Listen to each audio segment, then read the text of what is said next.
things that they're going to smack. You guys have like put away. yourself out there to make this big ask. And I'm glad to say we have an answer for that. It's the news he's been waiting to hear. We take you along as the big surprise is revealed. And this one gives a whole new meaning to taking one for the team.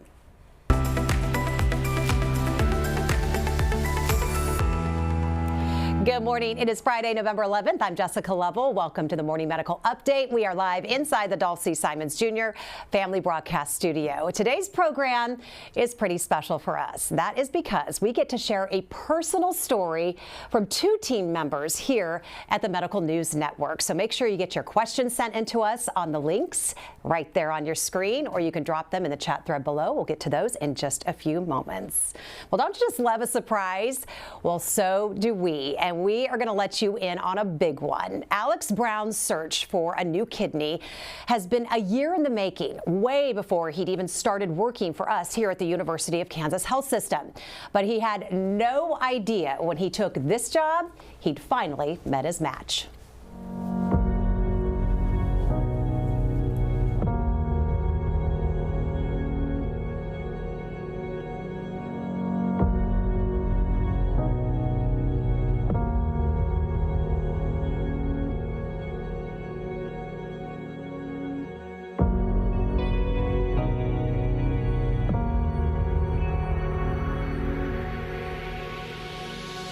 Like, I'd like to kind of present you with something. Oh, hi. Hi.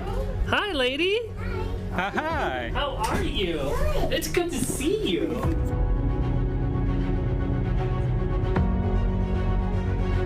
I'm not here to offer you this award. I'm going to offer you something a little bit more personal. So you guys have like put yourself out there to make this big ask. And I'm glad to say we have an answer for that. The committee met last Wednesday, or this Wednesday, and I'm your match, man. I'm your match. Yeah.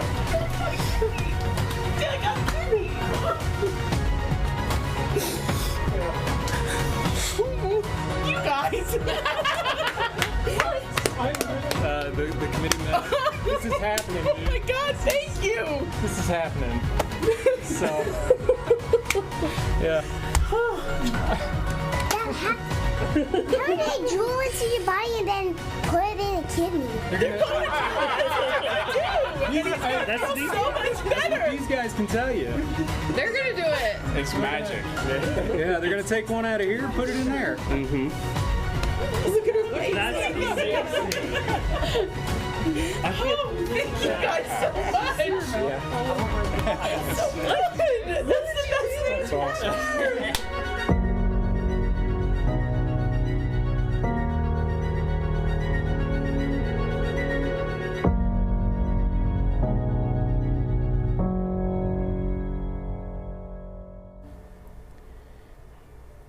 And we are so excited to welcome Alex and his soon-to-be kidney donor, Logan Blankenship. These guys are usually behind the scenes, making all of us look really good, but they are both right upstairs above us in our transplant center this morning. Guys, good morning to you. Good morning. Good morning. Hello, good to see you. Looking good up there. In studio, we also have Dr. Tim Schmidt, Director of Transplantation, and Dr. Sean Coomer, Transplant Surgeon and VP of Perioperative Services. Guys, good morning. Good morning. Can't do any of this without you guys either. Well, it starts with those two guys on there. And it ends with you. We can't do without them. I know. Such an exciting time. We are also joined by Chaplain Becky Johnson this morning. We're going to explain the spiritual connection to organ donation here in just a few moments. Chaplain, thanks for being with us. We'll get with you here in a minute. But Alex, I have to start with you. This all started with a pretty routine medication regimen, right? Yeah, so in January of 2019, I was diagnosed with ulcerative colitis, and I was put on a medication that's a pretty routine medication for that illness. And I was on that medication for cumulatively about 15 or 16 months between a couple doctors and the insurance lapse and these kinds of things. But to treat my illness, yeah, I was on this medication, and yeah, it's prescribed to most anybody with any IBS MS, Crohn's, ulcerative colitis, those kinds of illnesses, yes. Now, what was that moment that you realized that there was something wrong? Because as you had told me before, this normally takes years to show up if there's a problem, and this showed up within about, what, 18 months? I mean, yeah, from when I started taking the medication to when I ended up at the emergency room in Olathe. Yeah, so what happened is that I never felt anything really different. And so this is kind of typical of anybody that has any chronic kidney disease. Sometimes that they don't really even feel anything before it's a problem, like a major problem. And so I had some blood work done with my doctor, my GI doctor at the time down in Texas, and I get a call while I'm visiting up here in Kansas, some of a family here in Kansas that, oh yeah, by the way, you need to go to the ER, and so that was a heck of a call, and so yeah, I ended up getting checked into the hospital, and they did my blood work there again just to make sure everything was what was going on, and yeah, my creatinine number was at 9.8, and anything above a 10 is pretty dangerous, and obviously it's outside of normal range and everything, and so it was a scary moment for me and my family, just getting that call and then being in the hospital trying to figure out what's going wrong with me. We finally had a biopsy done the Monday after the weekend I was there. It was the weekend of my anniversary, so that was great. Thanks Jenna, my wife.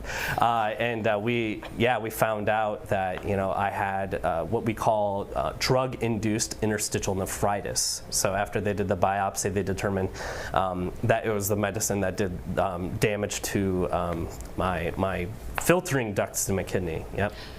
Alex, what was it like when you heard that you were going to be put on the transplant list, or that you might have to go out and ask someone to check and see if they're a match? Yeah, that was another shock. Obviously, another thing that was like it took me aback that. I knew that I was had these kidney issues and that I was, my kidneys weren't doing great. I'm very thankful for the nephrologist that we visited in Texas at the time, and he put me on a good regimen of medication to kind of keep me going, get inflammation cleared out in my kidneys, and kind of keep me going to where I am now. But I found out that I was needing a transplant after I moved back up here to Kansas. I came to the University of Kansas health system, and yeah, they said you need to start looking for a living donor. I'd never imagined having to go and search for a kidney at the time I was 34 years old. So you're being treated here, then you get a job here, yes. And you sit just a few feet away from the guy that's sitting right next to you this morning. Logan, you knew of his story. You've learned about his story ever since he started working with our team. When did it start kind of coming together in your head that you might want to secretly go get tested to see if you might be a match? Well, as part of my job here, it's our job to tell the stories, and I've been fortunate enough to be in Dr. Coomer and Dr. Schmidt's ORs quite a few times, and those stories always just kind of resonated with me. And so once Alex joined us, that started kind of clicking in my head that there may be something here, there may be a reason for this, and that was a while ago, and then I kind of just assumed it was getting taken care of. Like I knew people were getting tested, and I just kind of assumed that, hey, this is probably happening for them.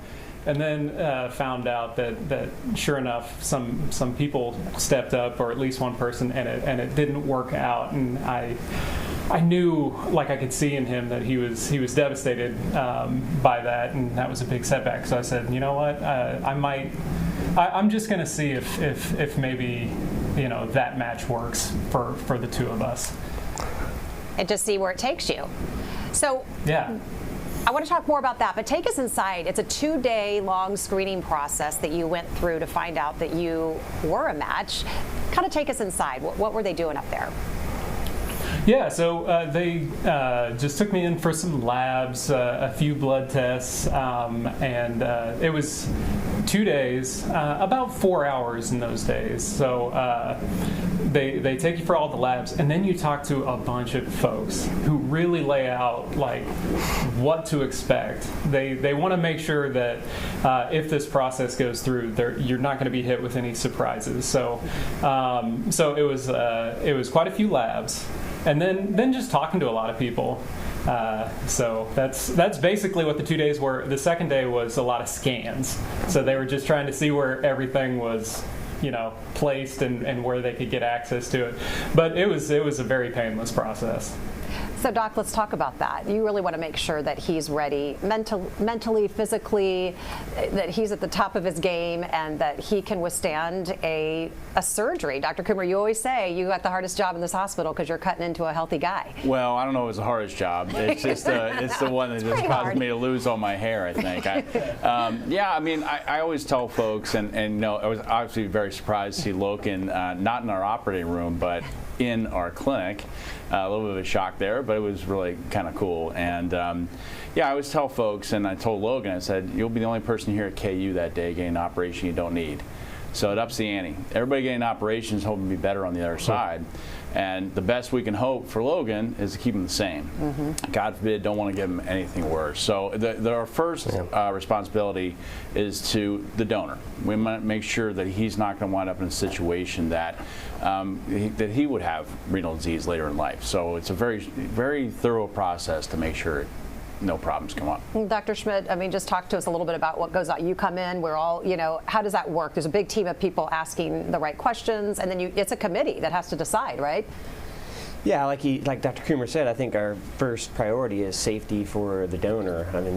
That's a huge ask to give your kidney to somebody else, but you also want to come out the same as you went in, and we have to make sure we do our due diligence to check these people out to make sure we're not going to hurt them. But in the end, the recipient of the living donor is the one who does the best, because they get the kidney that's going to work the longest, work the quickest, and it's a trade-off win for someone to go through the donation process to get that kidney away. And I think it's great, watching these two guys. We know these guys, and seeing them, it's going to be stressful. I think I might lose some hair like Coomer. I think so. I hope you do. I hope you finally do. I know you do. Well deserved, though. Well deserved. You guys have put work into that. Logan, I want to go back to you, because before all of this big surprise, this conversation started at home with your wife, your son, and your foundation, which is God-based, faith-based, and you put a lot of that into this decision. Kind of walk us through that. Yeah, so the initial conversation went kind of as you would expect it with a wife. She was, and she gave me the quote here yesterday. She said, cautiously supportive was kind of her initial reaction. But then we walked through kind of all the information that was given to us and all that. And honestly, it came out in a very matter-of-factly tone, like, hey, we can deal with this is going to kind of put us back a few weeks, a couple months, but in the grand scheme of things, the payoff for when you look at what it's going to benefit Alex's family and what it's going to cost that outweighs the cost benefit ratio is real huge there. Alex is going to get years and years and years of benefit from this, whereas it's just going to kind of be something that only affects us for a couple months, and she was on board. Well, and you said this is a gift. You said this isn't Logan's gift to Alex. You said this is the Blankenship's gift to the Browns, right? Absolutely, because that's ultimately there's going to be a little while where I'm not able to help out with all the day-to-day things, and C knows that she's gonna have to kind of pick up all that slack, and without hesitation she's like, that's not a factor. Like, I got this. I got Jericho and I got this. You're good to go. All right, and speaking of picking up the slack, you two, are going to be out together at the same time? What are we supposed to do without you two? Alex, Yeah, come I on. know. We will miss you. I'm not gonna, things are probably going to go better than they would if we were there, but it's I just can't say enough about this guy and what he means to me, and just like everything that he brings every day. I mean, regardless of this this huge gift that he's giving, he's just an amazing person, and just he's so positive every day, and brings just a great vibe to our team, and just he exudes kindness to everybody, and this guy is that personified. He's amazing, Well, we think the same of you, and you're going to have a piece of him forever and ever. And I want to hear more about the surprise and who at this table. Yeah. And I want to reveal who at this table isn't super great at keeping surprises. You and I. You started it.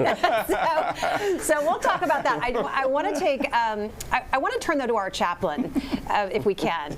Chaplain Johnson, Becky, thank you so much for being with us today, because this is Donor Sabbath. This is a time where churches and religious leaders and synagogues and places of worship all across the world encourage their communities to donate tissues and organs. And Chaplain, you say most religions do encourage donation, of course, with the premise that they're saving a life. That's right. That's right.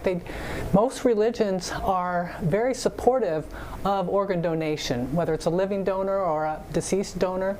They are very supportive.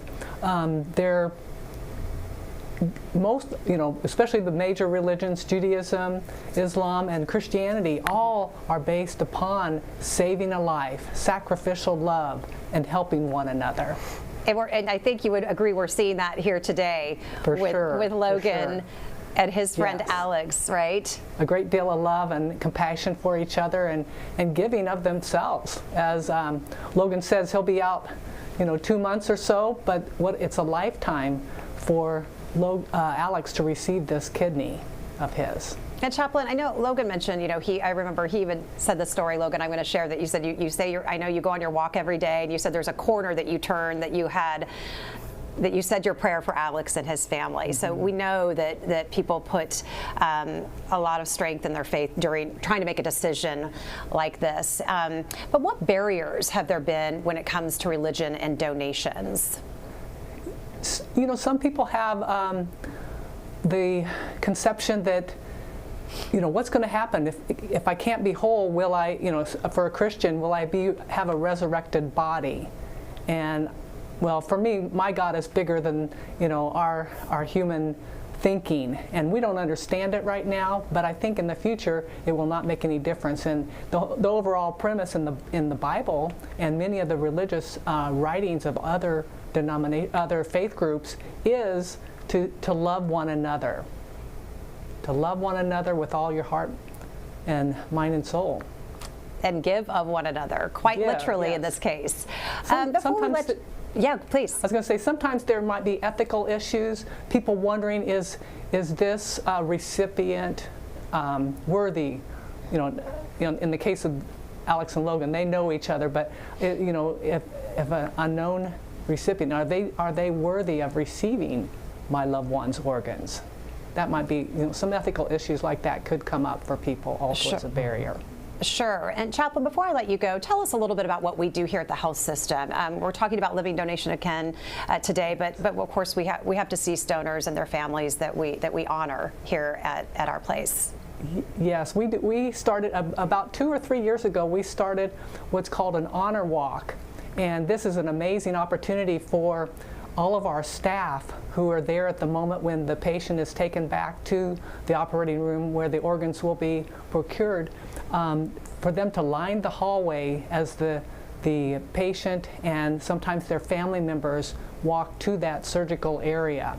And at that time, we are just in awe of the gift that this family has determined that they will give to another person so that they can, sustain life. It's a gift of life to another person. So we line the halls and they have an honor walk, and just to honor this hero that's going down the hallway to save others.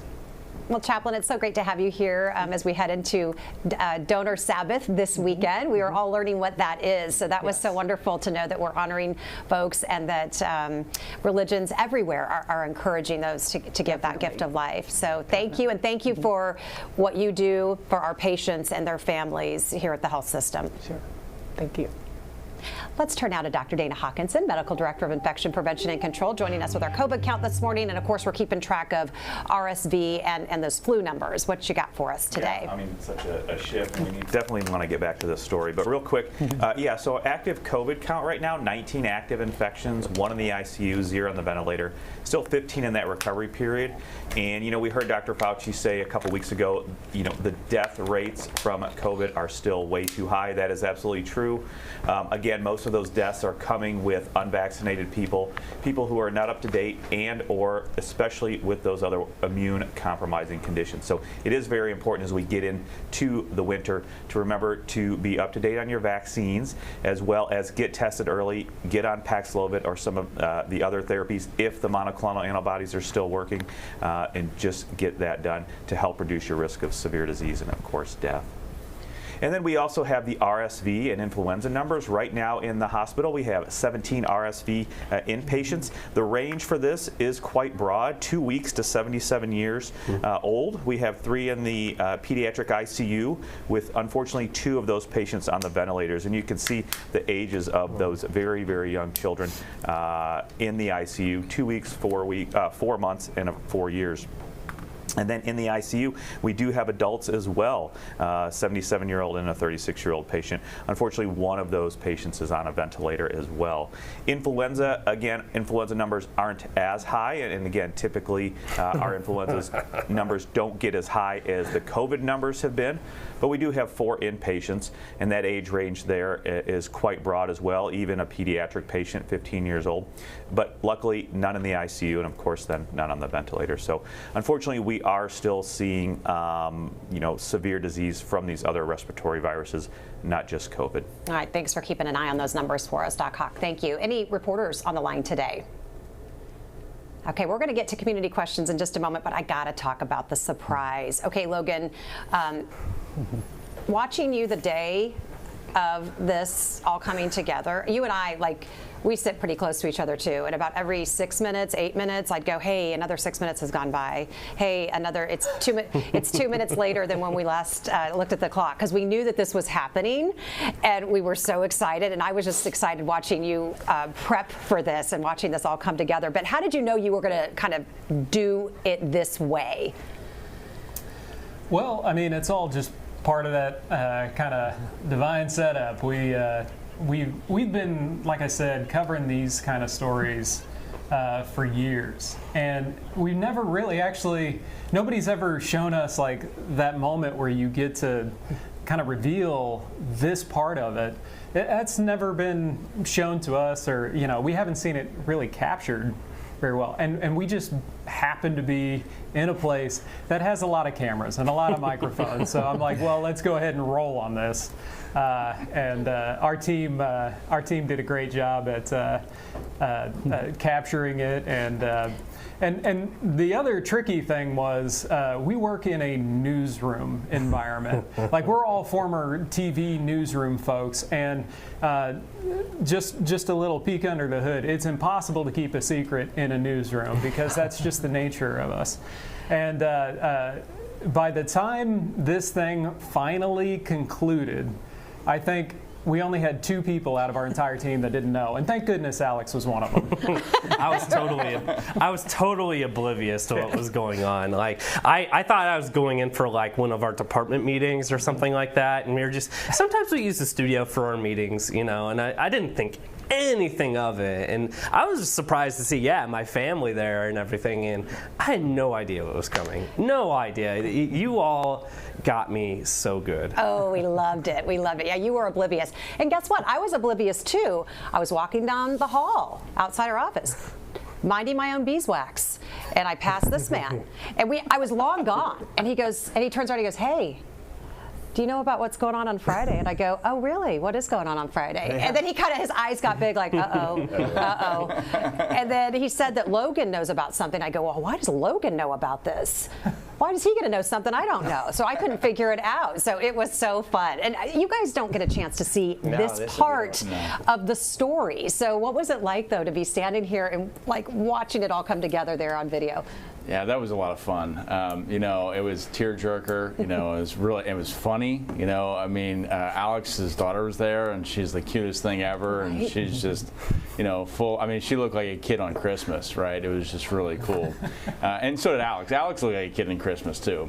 But yeah, it was just a lot of fun to participate and just be there just to see it, because it was just so heartwarming and wonderful. Yeah, watching Jenna, your wife, like gasp and put her hand. I mean, I knew in that moment she had no idea what was going on, Alex, but I watched. That's my favorite part, I think, is watching her, like when Logan said, we have an answer for you. How's Jenna doing with all this? My gosh, I mean, the weight of the world has got to have somewhat come off her shoulders. Yeah, tremendously. I mean, it's just it's been a huge relief for us. I mean, it's been on our minds for more than a year now, and then ever since I was diagnosed with my kidney failure, and it's a huge weight off our shoulders, and you see it in the video, just like the weight being peeled off. I was in shock, so I had nothing to say, and I am hardly emoting because I'm like, I don't even know if this is real right now, and it was, but it sank in, and it's such a tremendous blessing, and I am so thankful. We all know you are. We know you are. And I did. I remember sitting here watching. I go, oh, I think Alex is in true shock. You're very often without words. Not very often. You usually have a lot to say. And then you are completely silent. So I've got a couple of community questions I want to get to, and then we'll wrap up because I think you two are off to surgery. Correct. So I will let you out of here in just a moment. But how do you decide which healthy kidney? Let's say Logan has 2 healthy kidneys. How do you know which one to take? Well, he better have 2 healthy kidneys, because one's going to be gone, so the one has to be healthy to keep him along. Usually we take the left kidney, and that has more to do with the recipient than anything else.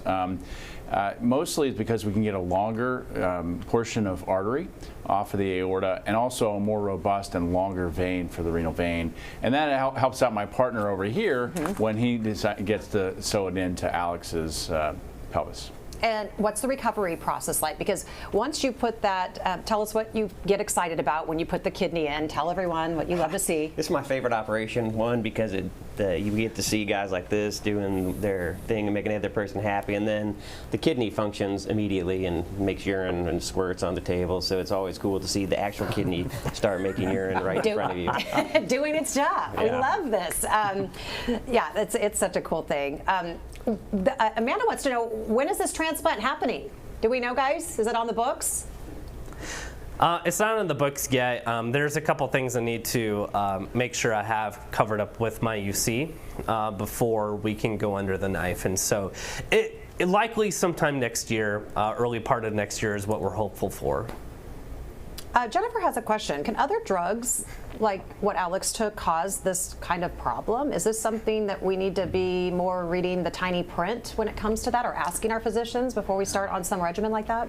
Yeah, I mean, obviously Alex had a pretty impressive side effect to that medication. Like was mentioned before, this was pretty quick. And usually it doesn't happen that quickly. It's usually prolonged exposures. And there are other medications out there. Probably too long a list to name some. Lithium is one of them. This is one of them. And there's a lot that, a lot of medications we take have side effects. And they are broken down primarily by the liver and kidney. And so that can sometimes raise these issues. So it's important while you're taking medications that you have routine follow-up and laboratory values to make sure you're okay. And just lastly, Jim wants to know about the recovery process. We said a couple months for Logan. Is that about accurate? And then what about Alex? Yeah, I'll come on Logan's, and then I'll kick it off with my partner here, Dr. Schmidt. So I always tell the donors that this is actually a more painful operation than the recipient. So you're giving the gift of an organ and gift of pain a little bit, and you sort of pay up front. First couple days are pretty rough, and we do some things to try to mitigate that with nerve blocks and so forth. But we usually say for the first 6 weeks after surgery, no heavy lifting greater than 10 pounds or a gallon of milk. You can basically walk and go up and down stairs, and we want that. We encourage that. But usually after 6 weeks, you can start doing things a little more normal if you want to work out and stay active, but only if it doesn't hurt. But All usually right, it's that. Dr. Schmidt. Yeah, it's pretty similar. Patients with kidney disease often have such a slow decline in their function that they feel actually better in the first few days after the operation, and then the incision itself takes a few weeks to kind of get to a place where it's more comfortable, but by 4 to 6 weeks most people are feeling pretty well after a kidney transplant. But it's true because they don't realize how bad they've been feeling, and Yeah, then it's they such get a it. slow decline. It's like throwing it, and they all of a sudden realize, wow, I did decline in my health and my energy and my feelings, and they feel pretty good right away. Right away. I want to put some information up. We have a QR code that I want to put on the screen. It will take you to more information about our conversation today, some of our transplant services, and then find out if you too could be a living donor the way Logan has chosen to be. So click on that for more information. I want to get to our final thoughts. And Chaplain, I want to start with you. We talk on the show a lot about faith and science living beautifully together, and this is certainly an example of that. Just your final thoughts on as we think about the idea of giving that gift of life. Sure, I do believe that faith and science can go hand in hand.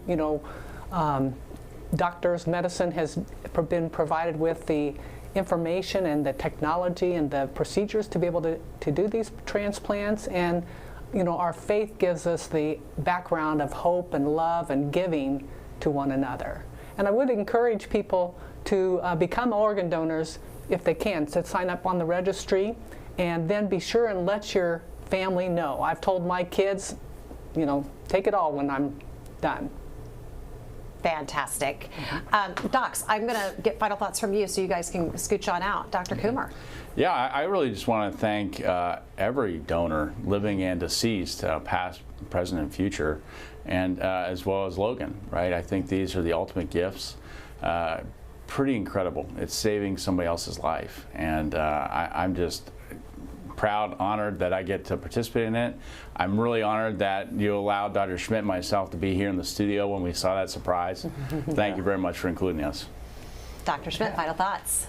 Yeah, I think donation crosses all probably faiths and the religions, the golden rule. I mean, it's similar in all religions if you really go down into diving into those religions, and giving of a gift like this is probably the best one that fits that description. And yeah, that was great to be a part of the surprise. We're never a part of that surprise, and I think we're always in the kind of the apex of all this stuff, but being down in the foundation and seeing how the stress of the disease and the anxiety and the real kind of personal feelings that people have with the problems that we get to fix is kind of really humbling to see that, we get to help people like this. Yeah, to watch that moment when those stresses the start stress and the anxiety of Yeah. healthcare and chronic illness is something that, I say that to my kids all the time. It could always be worse. Be thankful for what you have, because if you really think about it, most of us have pretty gifted and pretty blessed lives. Yes, well said. Thank you, Docs. And I want to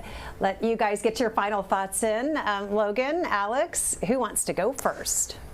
Well, yeah, I'll go first, and just touching on the conversation of faith.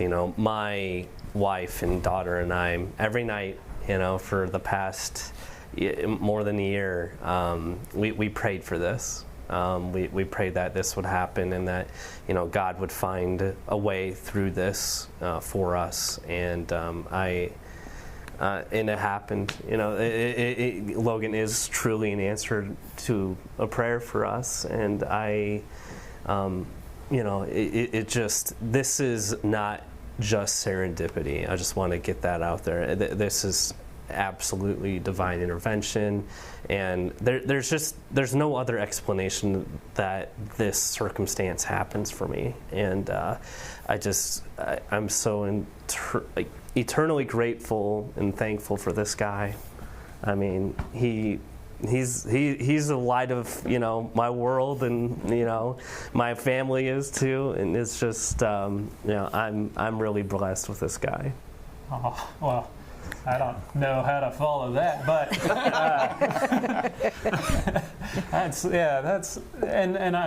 my family's the same way. I mean, we are very faith-driven.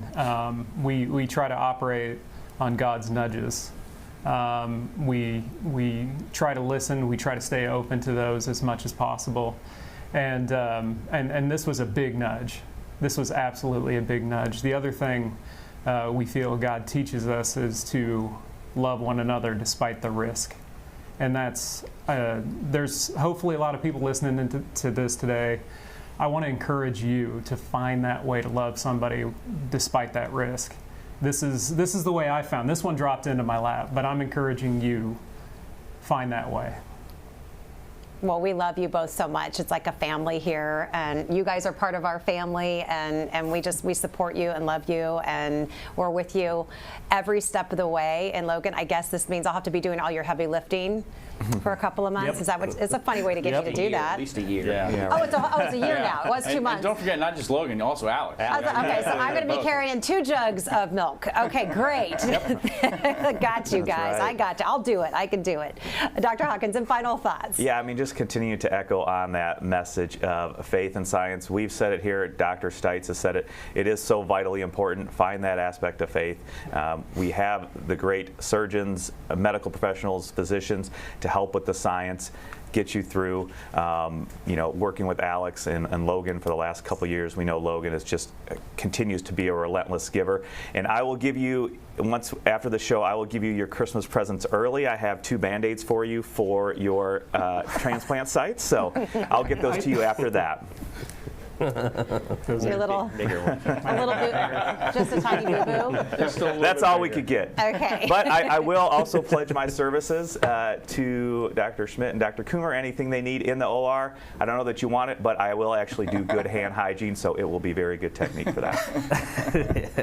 Perfect. Okay, guys, this has just been a great conversation, a great way to end our week and head into the weekend. Thank you to all of our guests. Chaplain Johnson, thank you, everyone.